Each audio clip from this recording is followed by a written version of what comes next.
I wrote Tracy. I have something for you. I'll bring it to you later today.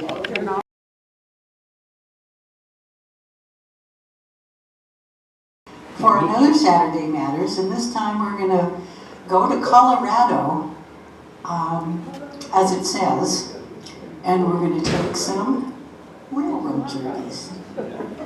Very scenic, I am sure. So go ahead.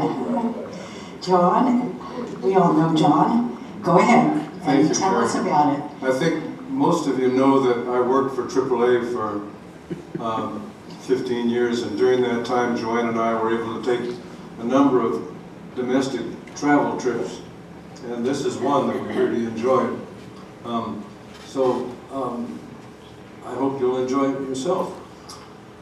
This adventure takes us to Colorado for 2 weeks in late June 2006.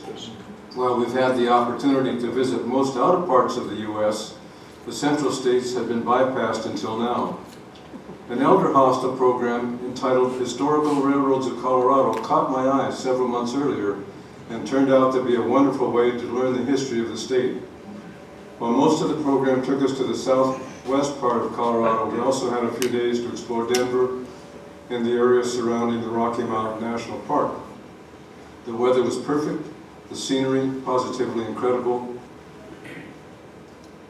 and the history replete with anecdotes. We took a way too early shuttle from SeaTac, and later, 2.5 hours later, we bounced into Denver as the pilot announced. It's always bumpy coming down from the mountains. Anyway, we found our place at the Townhouse Suites not far away from the Greenwood Village area of the city. Now, we thought the friends would drive us to dinner. We thought it would be a short distance, not so. Denver's flat, expansive location provides long arterial streets and relative ease of getting from one place to another. And we ended up with a place called the Saucy Noodle, had pizza, etc. It was kind of nice. So we're going to talk a little bit about Denver first, because that's where we went. This is where we stayed at the Townhouse Suites. It was a nice place. And on Saturday, June 17th, we just explored Denver. Now, one of the first things we did was go to the Assumption Cathedral, which is a Greek Orthodox church in Denver. Quite an interesting architecture, as you can see. The huge golden dome can be seen from miles away. Inside is covered with frescoes, amazing mosaic at the top of the dome. So that was it. Then we went downtown and had breakfast at Sam's No. 3. Sam's is one of 3 restaurants owned by a family we visited. It's a 3-generation business like Denny's with a Mexican twist. Now we're going to take a few trips through Denver. We'll go through these fairly quickly. We went by the Denver Mint and the Civic Center Park, the Denver Art Museum and the Colorado State Capitol, the Brownstone Palace. Now, my thing is old hotels, and this huge atrium in this hotel, a stained glass ceiling made a perfect spot for those enjoying afternoon tea. We enjoyed brief spots to watch kids playing. Oh, this was someplace else before. Oh, we'll come back to the kids playing. This is the Denver Union Station before and after, if you haven't seen it. A historic landmark in the center of the mile-high city for more than a century. A vibrant destination for dining, gathering, imbibing, shopping, traveling, and sleeping in luxury at the Crawford Hotel. First opened in 1881, rebuilt in 1914, and revitalized 100 years later in 2014.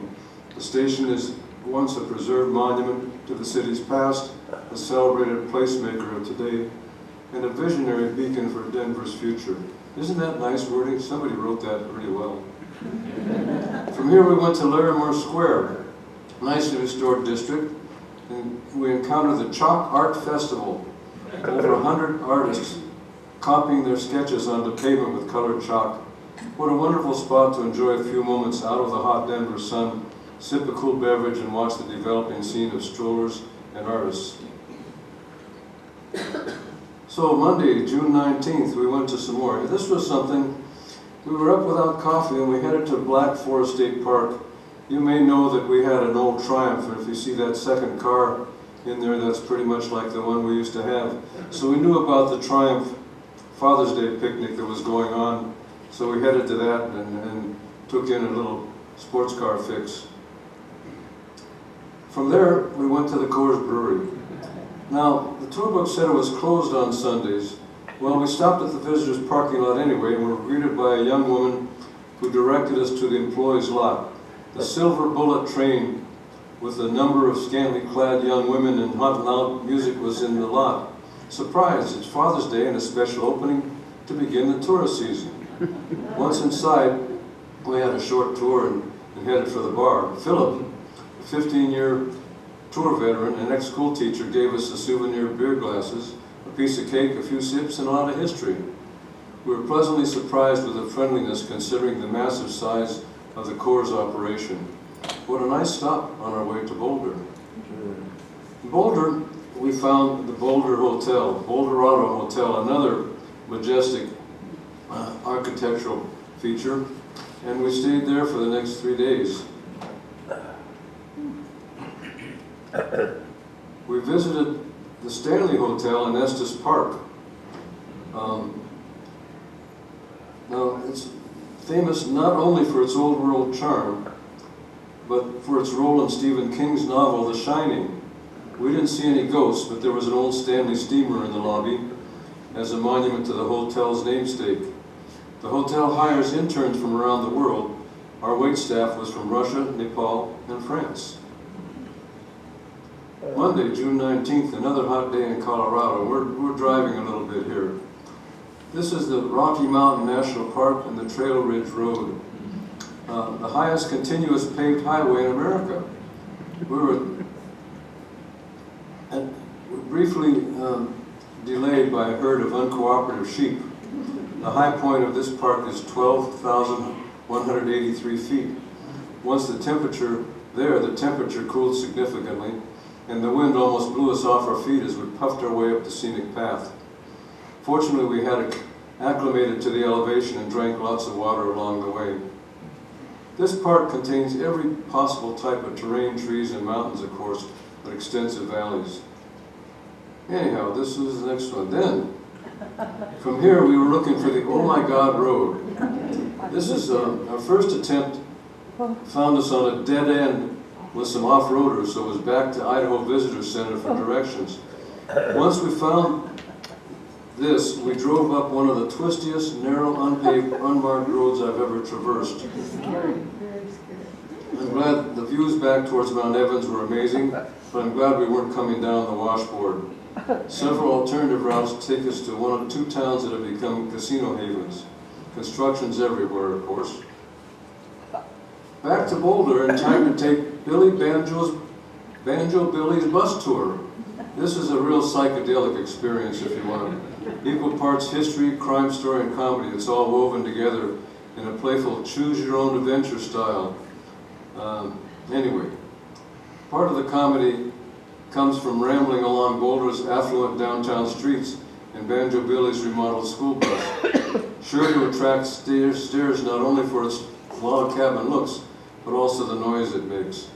Specially designed horn whinnies like a horse, quacks like a duck, and barks like a dog.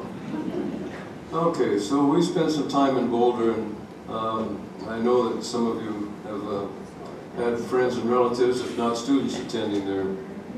Another car fix, Clive Cluster, the author, as you may know, has a car museum, and my love for cars was partly satisfied by this visit. Now the next place we went, the New Belgium Brewing Company, this is something. The founder of this place was in Belgium and discovered their beer and saw a lot of people riding around on these fat tire bikes. The visitor center is an Airstream trailer in the parking lot, and Jen, our tour guide, began our tour there and showed us through this very politically correct facility. New Belgium beer is now, at that time, distributed in 15 western states and famous for its fat tire beer. After a year on the job, employees get their own fat tire bike to encourage them to ride to work. They also become owners of the company and share in profits and decision making. Further, the company is self-reliant with 3 electric producing windmills and a wastewater recovery system. The company has a number of core values that are posted around the facility, one of which is to have fun. An example is a corkscrew slide from the work floor to the administrative floor. I have a burn scar on my left elbow to prove that I went on it. The beer samples are very good. One thing they do, the employees create a different beer product periodically that's left for visitors and staff to taste. If it's successful, then it goes into production. I like the New Belgium Brewery. Just outside of Boulder, we went to the National Center for Atmospherics Research. This is a private scientific center that studies climate changes throughout the world. It contains an amazing array of displays and information about past, present, and future climate, aviation hazards, solar astronomy, and supercomputers. While not a political entity, its information is available to the public and governmental agencies. The environmental future from a scientific perspective at the time was not encouraging and perhaps less so. Okay, from here we began the trains. This map shows you a variety of things, not all in total.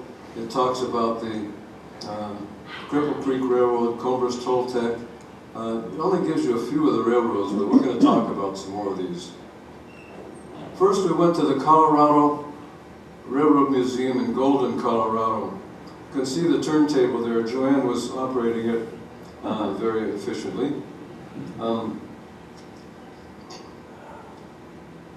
This is recognized as one of the best privately supported rail museums in the U.S., with over 70 narrow and standard gauge locomotives and cars. A 1-mile loop around the 30-acre site showed us the overview. Close-up inspections gave us a chance to put our new knowledge to work. From there, we went to the Georgetown Loop Railroad. Now you have to remember that railroads cannot exceed a 4% grade.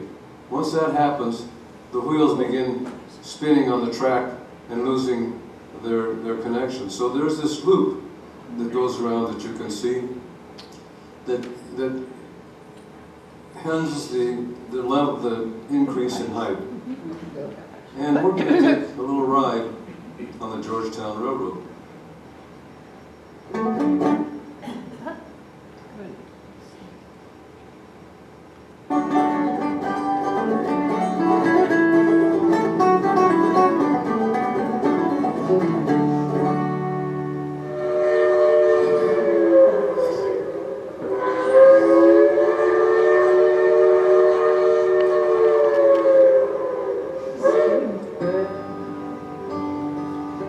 Back in 2019, my family and I took a trip on the spectacular Georgetown Loop Railroad. This museum line operates out of Silver Plume, Colorado, on a small remnant of the old narrow-gauge Colorado and Southern. The highlight of the journey is a heart-pounding run across Devil's Gate High Bridge, a marvel of 19th century engineering restored to modern safety standard. Still, if you're squeamish about heights, the spindly look of that tall steel trestle might give you reason to pause.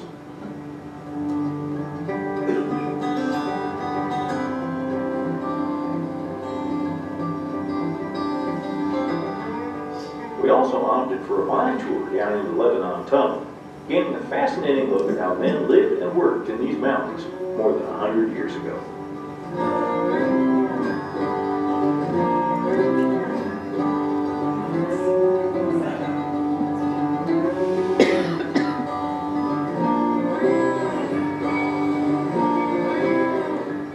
The out and back trip from Silver Plume takes you down grade along the fabled waters of Clear Creek, stopping at Devil's Gate Station just west of Georgetown.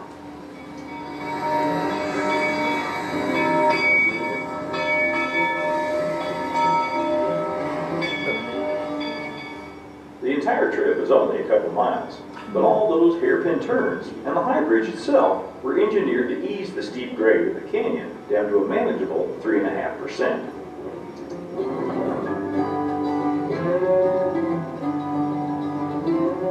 This was not for the squeamish.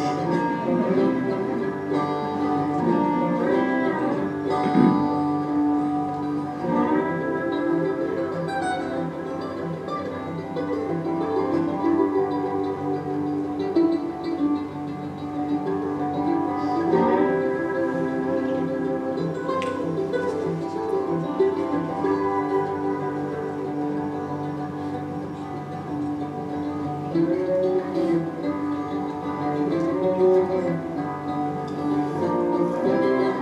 loop was designed to gain 600 feet in elevation.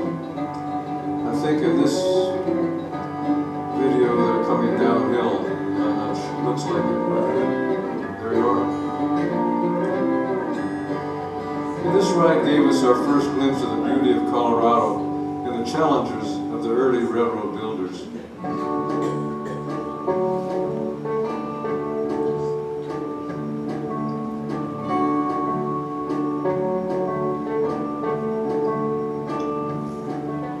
The locomotive runs in reverse on the way down the grade, then runs around the track at Devil's Gate to run forward on the way back to Silver Plume.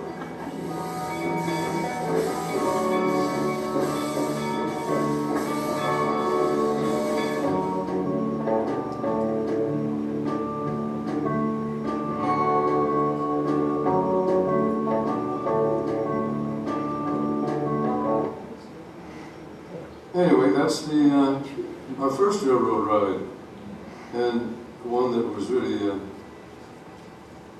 let's see where we're at here.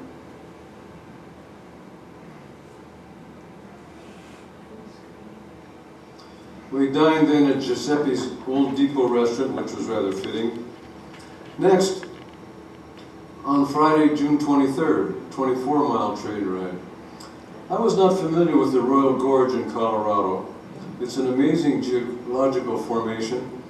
While not a steam engine, this diesel locomotive took us from Canyon City through the Grand Canyon of the Arkansas River.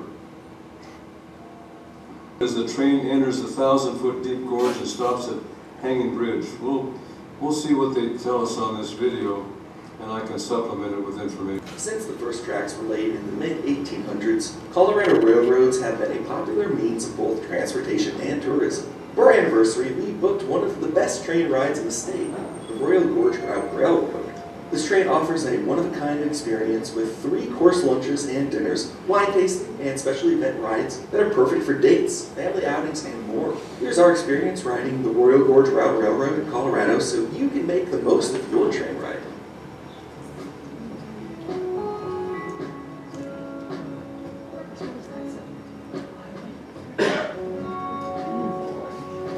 All the cars used by the Royal Gorge train are unique 1950s era passenger cars that have been remodeled to fit the 5 needs of the train cars: coach, deluxe, dining, open observation, and kitchen.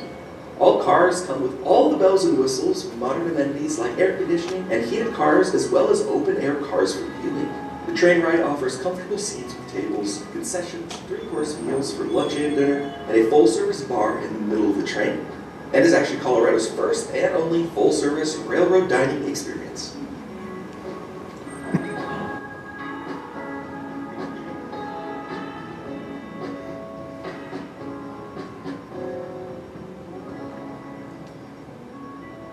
In this canyon, part of it is Getting to the Royal Gorge Route Railroad isn't a far drive at all. It's located just 45 minutes southwest of Colorado Springs and less than 2 hours southwest of Denver. The Royal Gorge Santa Fe Depot is located at 401 Water Street, Canyon City. You'll take Highway 58 to the west end of town and turn south on 3rd Street. The train station is located 1 block south. To the left, you'll see the train station, and the parking lot is located to the right, which offers free parking for guests. some parts of this canyon are so narrow that they have kind of a hanging system of rails.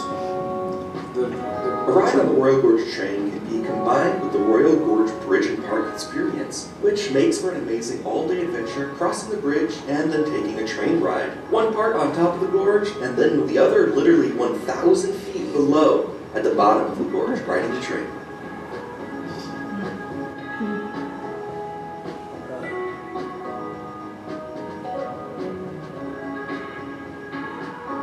The Royal Gorge Route Railroad is a great getaway for those looking for a unique and special event, and is perfect for couples, families, and kids of all ages.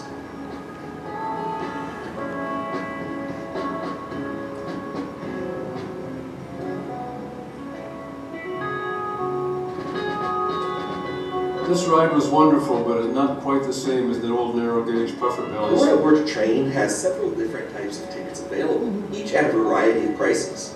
Adult tickets cost more than tickets for kids ages 2 to 12, as they normally do.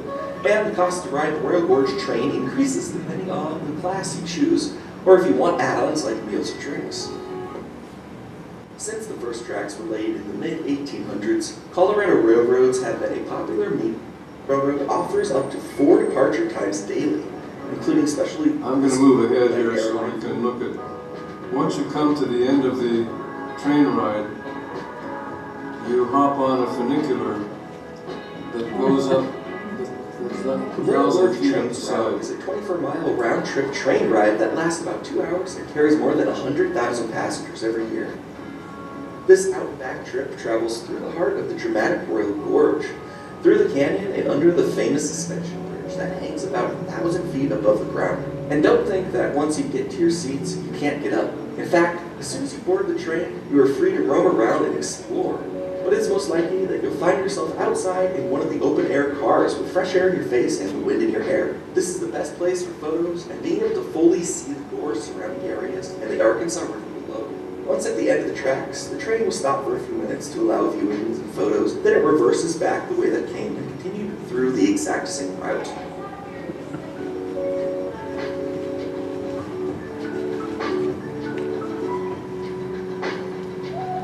There are lots of things to do and see along this 2-hour train ride. It takes you along the clear waters of the Arkansas River, sandwiched between the tall granite cliffs of the Royal Gorge. In the summer, you can see lots of wildlife and animals like bighorn sheep and bald eagles. In the winter, they are a viewing car that offers 360-degree views. The different classes and elegant service have earned the Royal Gorge Route Railroad its reputation as the country's premier excursion railroad. Taking a ride on the Royal Gorge train is an incredible adventure that we really enjoyed and hope to book another trip very soon. This funicular goes up from the base of the gorge to the top and then connects up at the top near the suspension bridge. It's claimed to be the highest suspension bridge that allows vehicular traffic. An alternative route across the gorge is by gondola, and then you can walk back and forth if you want. We were accompanied by over 2,000 bicyclists riding the Rockies in this area. Very busy tourist site, even without bicycles. Good luck. In the afternoon, on the way to Alamosa, we visited another unusual Colorado land formation, the Great Sand Dunes. Reported to be the tallest sand dunes in North America, these are formed by wind blowing from the San Juan Mountains 65 miles to the west. The contrast between Colorado's 14ers, majestic mountains, and this phenomenon was very impressive. Saturday, 180 miles on the bus and learning the railroad lingo. Now, some of this you may know already. Never step on top of a rail, only step over the top. Be careful of your footing and ballast and ties. A railroad is a conveyance that uses a flange steel wheel on a steel rail. The flange is the raised lip on the inner edge of each wheel that holds each pair of opposing wheels on the rails. Track gauge. Now there's standard gauge, 4.8 and a half feet between the rails. Narrow gauge, usually 3 feet between the rails. A dual gauge is one that has both. When you look at some of the trains that they had, this allowed the old narrow gauge rail cars to operate on the standard gauge rails. The grade, roadbed or right-of-way used by the railroad, it may or may not have tracks on it. Grade or percent grade, the rise or fall of the grade expresses a percentage. And you can see this diagram of the 4% grade that we talked about earlier. So we were to join the Denver Rio Grande Railroad, but instead, so we hopped on. It was discontinued in 2019 following a wildfire, but then later when the railroad entered bankruptcy and began liquidating unnecessary assets. Here's a story about this one. Today I learned that 3 cups of coffee at breakfast is not a good idea. The plan was to ride our motor coach to Antonito. At the last minute we were able to take a special inaugural run on this Denver and Rio Grande Railroad from Alamosa instead. However, it was not equipped with the same facilities as the bus. It was not a comfortable ride. Saturday, June 25th. Now we come to the Cumberland Toltec Railroad. Built more than 120 years ago, this railroad was the most authentic steam era railroad in North America. This was our first experience on a long, narrow gauge, coal burning railroad. And this video I think you'll enjoy.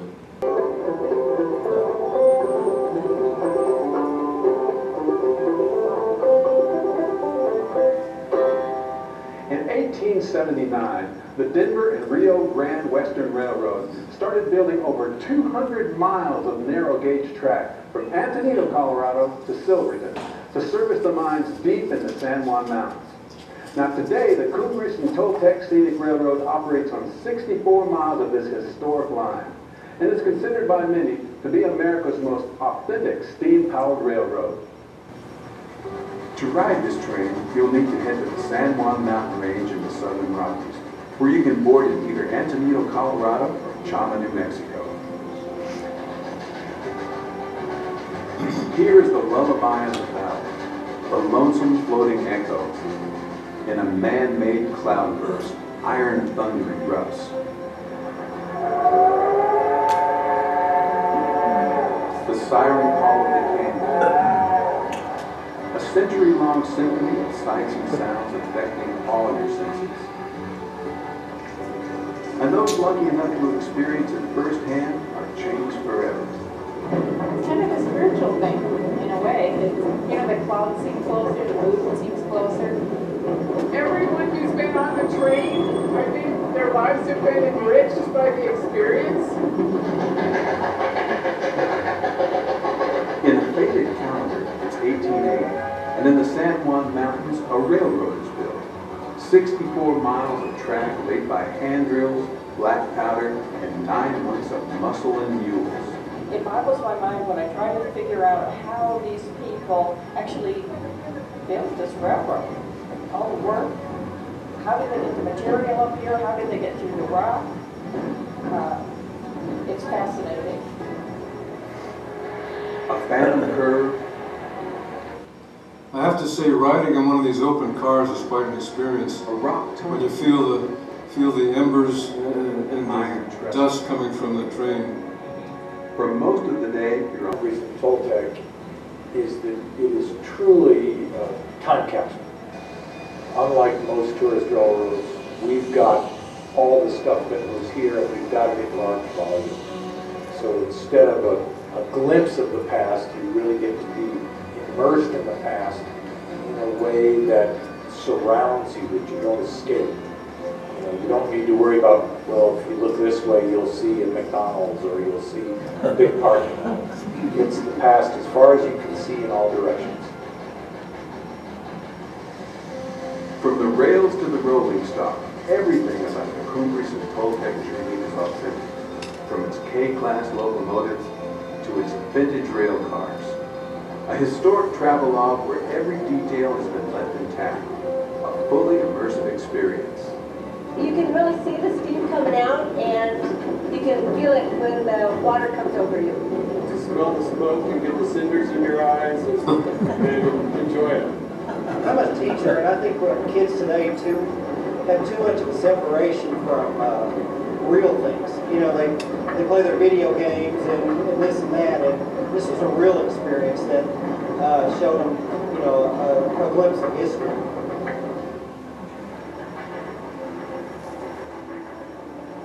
The Cumbres and Toltec Scenic Railroad has been designated a National Historic Landmark and has been hailed by several publications as America's best scenic train ride. Hop aboard and you'll see why. Traversing the steep topography between Chama, New Mexico and Antonito, Colorado. A journey through the San Juan Mountains in the lush Canelos Valley.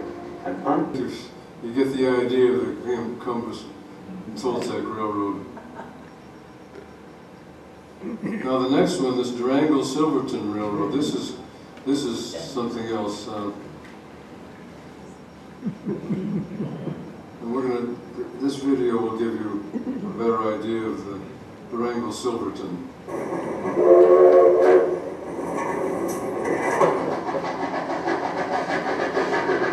The Durango and Silverton Narrow Gauge Railroad. A breathtaking journey that takes you back in time on a historic train. For a thrilling 45-mile ride through the scenic wonder is the San Juan Mountains of southwest Colorado, from Durango to Silverton. It's the same view you would have seen back in the Old West. When this train first rolled down the tracks in 1882. But if you think it's an adventure to ride this train, which it surely is, imagine what it was like to build this railroad in the late 1800s. By hand. This is a national engineering landmark today.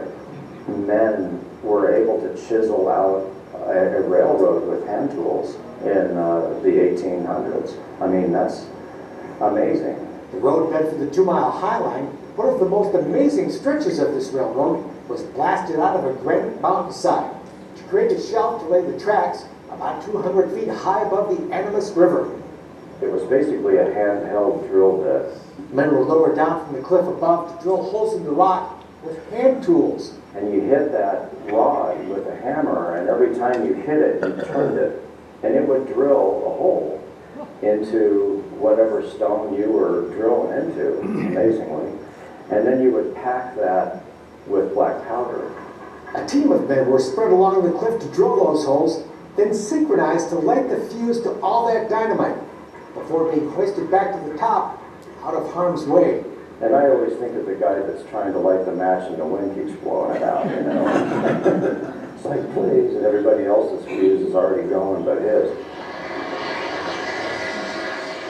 Looking at the black smoke coming out of some of the trains from the coal, has any of that, if it's still going on, has it been mitigated due to climate change concerns? Well, not on those trains. That's how they ran, on coal. But are they And still so running on? you could go on the Pikes Peak was electric. You could go on a diesel and through the gorge. But the old ones, that's what they were, and that's the experience. But is it still happening? Are they still doing it? Yeah.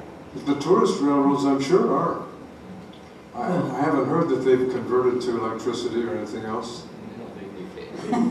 From our perspective, it looks pretty horrible.